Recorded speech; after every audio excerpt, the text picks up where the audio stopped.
The TurningPoint Web version allows you to do the PowerPoint integration and anywhere polling straight from your desktop, but everything loads to the website, so you're not storing anything locally.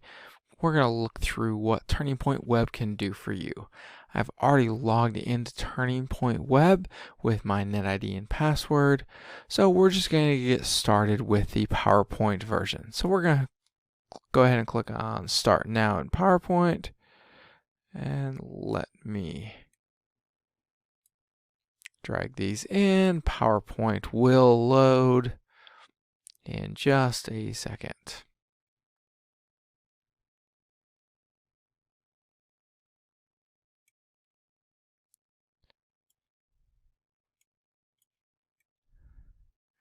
Resize PowerPoint here so we can see everything. Now, I am doing this on a Mac, so the toolbar is outside of PowerPoint and my question pane options are outside PowerPoint as well. Everything else should be very similar inside the PC version, and we'll have a video on that as well. Now on your TurningPoint bar up here, you have your account settings. You can click on account and it will take you to your web to look at your user information there. Your second options is your create. This is where you would actually create your questions.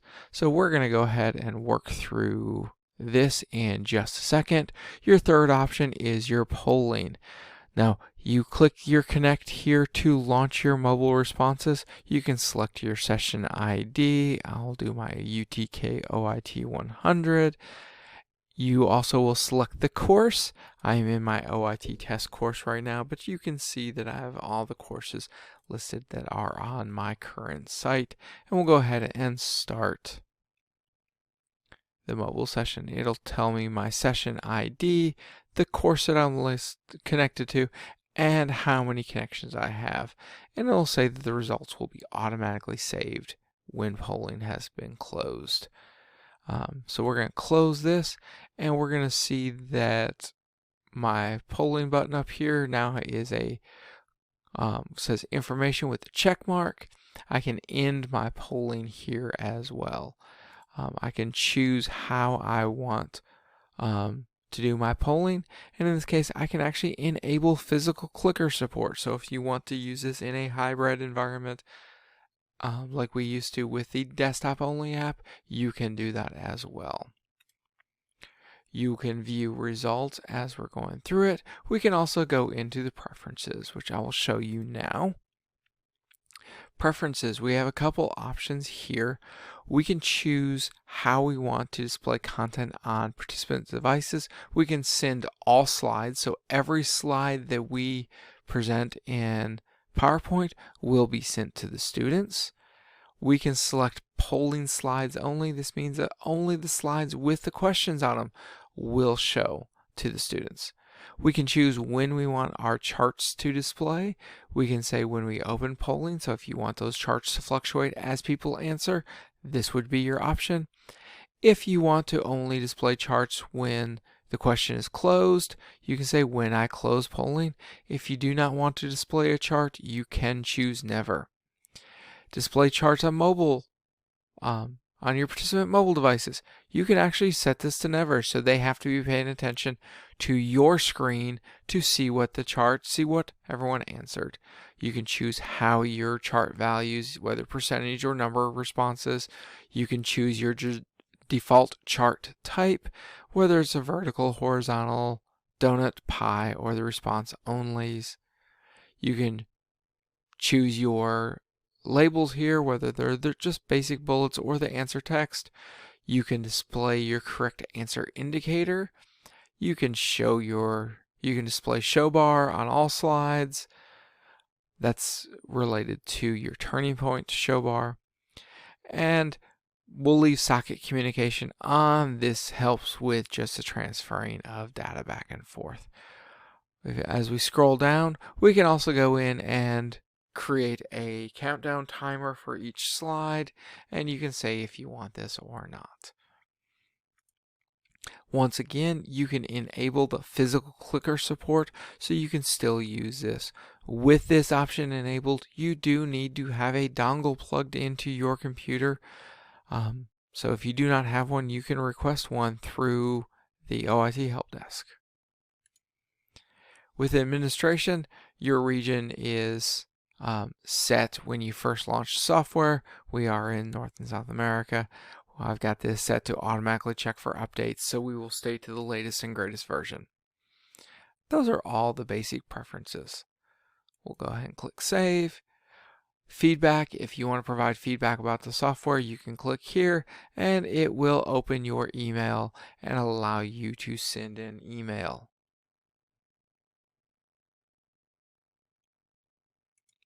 About will give you the current version of TurningPoint Web. So that's the basics of the toolbar. Let's get started with actually adding some questions in here. So we go to our new, and we have a limited set of questions compared to our TurningPoint desktop, but we have our multiple choice, our short answer, our word cloud, a numeric response, and a hotspot. And we're going to insert each one of these so you guys can see the different settings on each one. We'll start with a multiple choice. The multiple choice question type automatically inserts your question text here, so you can insert anything you want. I normally select my question text, highlight it, and enter my question. So we'll just say, how are you? And then down here, I'm going to select all of these. On a Mac, it automatically inserts 4 questions. On a PC, it starts with 1 and adds as we go. I'm going to select all of them and just start typing.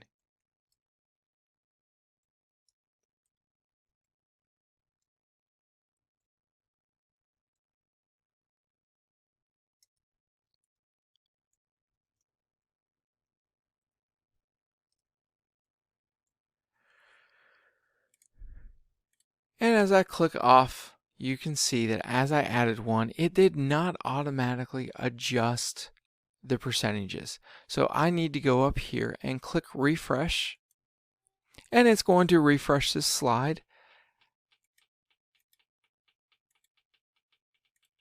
And now we'll see that it did not refresh correctly. Let's try that refresh again. There we go. Sometimes you got to click in the right area on it to get it to refresh correctly. Now they're all 20%.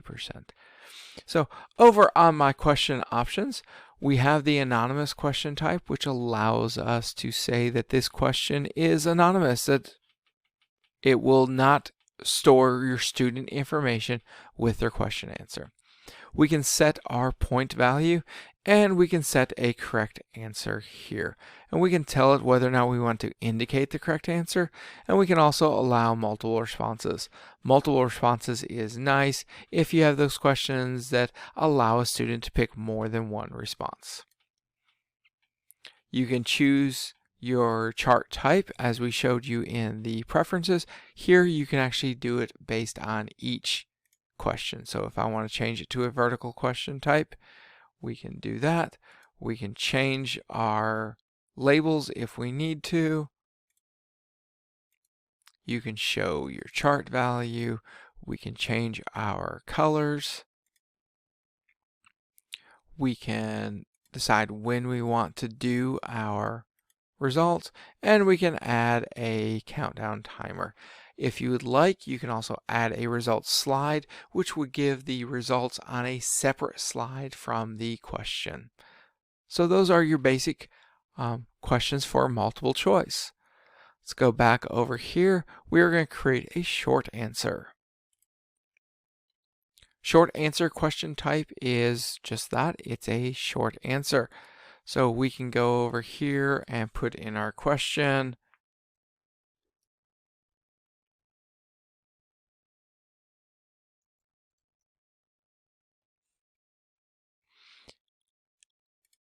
And we get our question. If we do a refresh, it will not do much for this one because the responses here are based on what these students actually respond with. Once again, in the question options, you can do an anonymous. We can set our point value. The nice thing here is we can set our correct keywords. So if you're looking for a particular word or phrase, you can put that in here. So if I were to type blue, that would work. But I am going to type in a couple variations just in case. Now, you can see I added commas here, which is wrong. Multiple keywords should be separated with a semicolon. So I'm going to go back here and do blue, blue,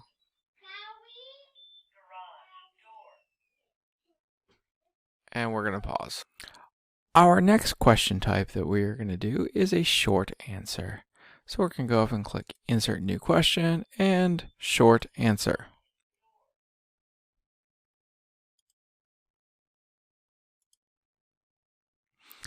Our next question type that we're going to do is Short Answer. Click on New, and we're going to click Short Answer. And here we are going to enter our question text. And we can do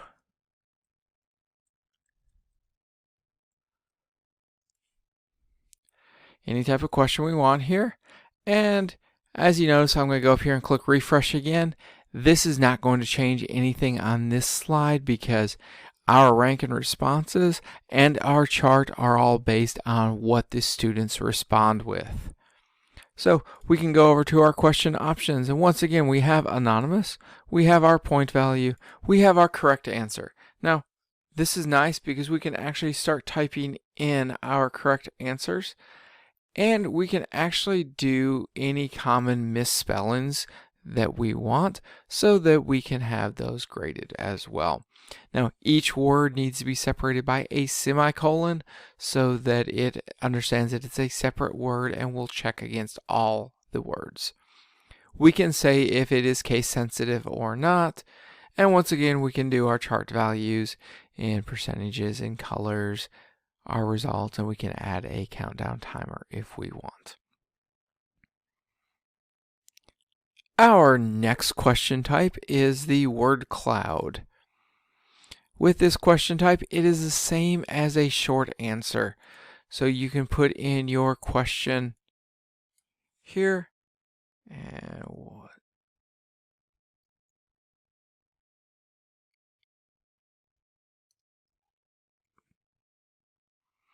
And we've got what is your favorite pastime.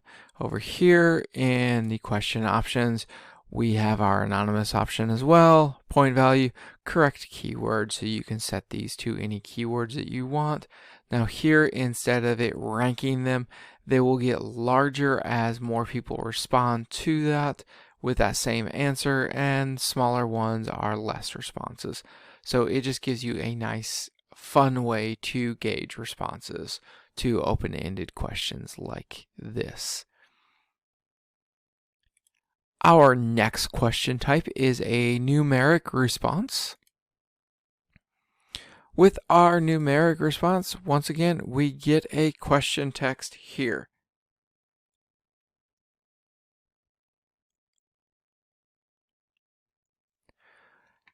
And in our question options, we also have anonymous, we have our point value, and we have our scoring method. We have a correct value or a correct range. So in this case, we know the correct value is 4, so we'll put it in there. So they have to type in exactly 4 to be able to get the correct answer here. If you're going for a range, you can say correct range and do a minimum and maximum for that range. So we have our chart values, our chart colors, our show results, and our countdown timer as well. Our final question type is a hotspot question. When we add this, it's going to prompt us for an image. I have a map of UT here. And we can ask a question. So I'm going to ask, where do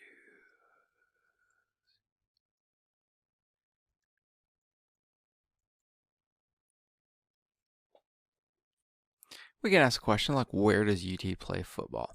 Now, the uniqueness of this question is that we have to go and manually add our hotspots to the question place. So on our question options, we have this option to add the hotspot. When we click on it, we get this orange box on our screen. Now we can drag this orange box wherever we want. We can resize it to whatever size we need. Now the nice part about this is we can add multiple hotspots. So I'm going to grab one more and finish out this, but I'm going to make it a little bit smaller. So we could add multiple, so you can draw the shapes however you need those shapes to be, and anything inside this hotspot will be the correct area. Once again, we can add this as anonymous, we can delete any of these hotspots, and we can show the results either after polling, during, or not show at all. We can also add a countdown timer. So this gives you the ability to ask questions based on images and have the students select the correct space on the image. Those are the basics for the Turning Point question types within TurningPoint Web. Once again, all question types are under the Create, and yeah.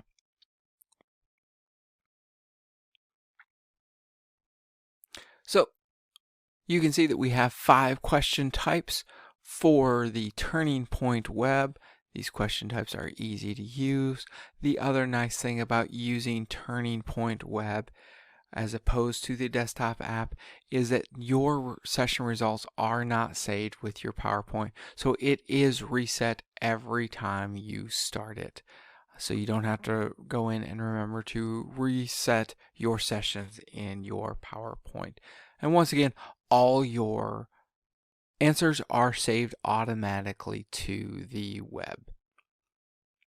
That is the basics of TurningPoint Web for PowerPoint. So we're going to go ahead and close out of TurningPoint Web. We'll save this as sample.